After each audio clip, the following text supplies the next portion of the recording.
সুপ্রিয় শিক্ষার্থীবৃন্দ, আসসালামু আলাইকুম। আজকে আমরা নতুন আরেকটি ক্লাস নিয়ে তোমাদের সঙ্গে কথা বলবো। আজকে তোমরা জানো আমরা গত পর্বে আলোচনা করেছিলাম ধ্বনি এবং বর্ণের প্রথম পর্বটা নিয়ে। আজকে আমরা ধ্বনি এবং বর্ণের দ্বিতীয় পর্ব আলোচনা করব। ধ্বনি এবং বর্ণের মধ্যে পার্থক্যটা আসলে কতটুকু আছে বা কি আছে। এই ধ্বনি এবং বর্ণের মধ্যে যে পার্থক্য, এখান থেকেও প্রচুর প্রশ্ন হয়। আমরা দেখি পর্যায়ক্রমে ধ্বনি এবং বর্ণ আমরা দেখতে পাচ্ছি দুই পাশে দেওয়া আছে। এখানে আমরা ধ্বনি বলতে বলি যে যেটা মৌখিক, অর্থাৎ যেটা শুধু মুখ দিয়েই উচ্চারণ করা যায়। আর ধ্বনি হচ্ছে দৃশ্যমান, ধ্বনি হচ্ছে দৃশ্যমান নয়। আর হচ্ছে ধ্বনি আওয়াজ, অর্থাৎ মুখ থেকে যে আওয়াজটা বের হয়, ইংলিশে বলে সাউন্ড বলে। আর বর্ণ হলো এটা লৌকিক, অর্থাৎ লিখে প্রকাশ করতে হয়। আর ধ্বনির লিখিত রূপই হচ্ছে বর্ণ। অর্থাৎ এইটা পরীক্ষাতে খুব আসে, ধ্বনির লিখিত রূপই হচ্ছে বর্ণ, অর্থাৎ যেটা আমরা লিখে প্রকাশ করি সেটাই হচ্ছে বর্ণ। আর বর্ণ হলো প্রতীক বা চিহ্ন। পরীক্ষাতে আসতে পারে বর্ণ কাকে বলে। বর্ণ বলতে বোঝায় প্রতীক বা চিহ্নকে, অর্থাৎ প্রতীক বা চিহ্নকেই বর্ণ বলা হয়। প্রতীক বা চিহ্ন আমরা জানি কোনগুলা। আমাদের বাংলা ব্যাকরণে 50টা প্রতীক বা চিহ্ন আছে, অর্থাৎ স্বরবর্ণ হচ্ছে 11টা, আর ব্যঞ্জন বর্ণ হচ্ছে 39টা, আর ইংরেজিতে আছে 26টা। এছাড়াও বিভিন্ন ভাষায় বিভিন্ন রকমের বর্ণ ব্যবহার করা হয়। এই প্রত্যেকটা বর্ণই হচ্ছে একটা প্রতীক বা চিহ্ন। আর বর্ণ হচ্ছে দৃশ্যমান নয়, সরি এখানে ভুল দেওয়া আছে, ভুল হয়েছে আর কি। তো এখানে হবে বর্ণ দৃশ্যমান, এই 9টা বাদ যাবে, 9টা বাদ যাবে। বর্ণ হচ্ছে দৃশ্যমান, আর বর্ণকে ইংলিশে বলা হয় লেটার। এরপরে আমরা পরবর্তী অংশ দেখি। পরবর্তী অংশে আমরা কি দেখতে পাচ্ছি, আমরা এখানে দেখব এখন অক্ষর। অক্ষরটা খুবই গুরুত্বপূর্ণ। ইংলিশে তাকে বলা হয় সিলেবল। একক প্রয়াসে উচ্চারিত ধ্বনি বা ধ্বনির সমষ্টিকে অক্ষর বলে, অর্থাৎ এক নিঃশ্বাসে শব্দের যে অংশটুকু বা ধ্বনির যে অংশটুকু উচ্চারিত হয় সেটা এক একটা অক্ষর। অক্ষর অনেক প্রকারের হয়, এটা আমরা জানি। অর্থাৎ অক্ষর উচ্চারণের কাল বা পরিমাপকে কি বলা হয়, মাত্রা।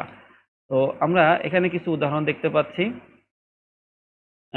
পর্যায়ক্রমে। দেখছি যে বন্ধন, বন্ধন শব্দে অক্ষর আছে 2টি, বন প্লাস ধন। বন নিঃশ্বাসে একক প্রয়াস উচ্চারণ হচ্ছে বন, এবং আরেকটা হচ্ছে ধন। এই বন এবং ধন এখানে দুটো বর্ণ আছে, ব এবং দন্তন্য, ধ এবং দন্তন্য, মানে মোট 4টা বর্ণ মিলে একটা শব্দ তৈরি হয়েছে। তার মানে বর্ণ এবং অক্ষর কিন্তু এক নয়। বর্ণ বলা হয় প্রতীক বা চিহ্নকে, আর অক্ষর বলা হয় শব্দের এক একটা টুকরো অংশকে। খুব কেয়ারফুলি বুঝতে হবে, অক্ষর হলো শব্দের একটা টুকরো অংশ, আর বর্ণ হলো শব্দের প্রত্যেকটা বর্ণকে বোঝানো হয়। তাহলে অক্ষর এবং বর্ণের মধ্যে অনেক পার্থক্য রয়েছে। যেমন আরো পার্থক্য আছে, বর্ণ আমাদের হচ্ছে 50টা, কিন্তু অক্ষর এভাবে কোনো নির্দিষ্টভাবে বলা নাই। আমরা আরো কিছু উদাহরণ দেখি। পাখি, পাখি, পাখি, এখানে একটা শব্দ। এই পাখি শব্দটাকে যদি আমি বিশেষণ করি পা এবং খি, নিঃশ্বাসের একক প্রয়াসে পা এবং খি উচ্চারিত হচ্ছে, অর্থাৎ পা একটা খি একটা, মানে এখানে দুটো অক্ষর আছে, দুটো অক্ষর মিলে একটা শব্দ। এভাবে বিদ্যালয়, এই বিদ্যালয়ে অনেকগুলো বর্ণ আছে, অনেকগুলো বর্ণ মিলে একটা শব্দ হয়েছে, আর এই শব্দের 3টে অক্ষর আছে, বি দা লয়। তার মানে এই বিদ্যালয় শব্দে 3টে অক্ষর আছে। একইভাবে কাগজে 2টা অক্ষর আছে, পরিমাণে 3টা অক্ষর আছে, প রয়রসি ময়াকার দন্তন্য মান, অর্থাৎ এখানে 3টা। এই আমরা এই পরিমাণ শব্দে 3টা অক্ষর দেখতে পাচ্ছি, প একটা, এই একটা, আর এই একটা। এভাবে আমরা অক্ষরকে চিনতে পারি।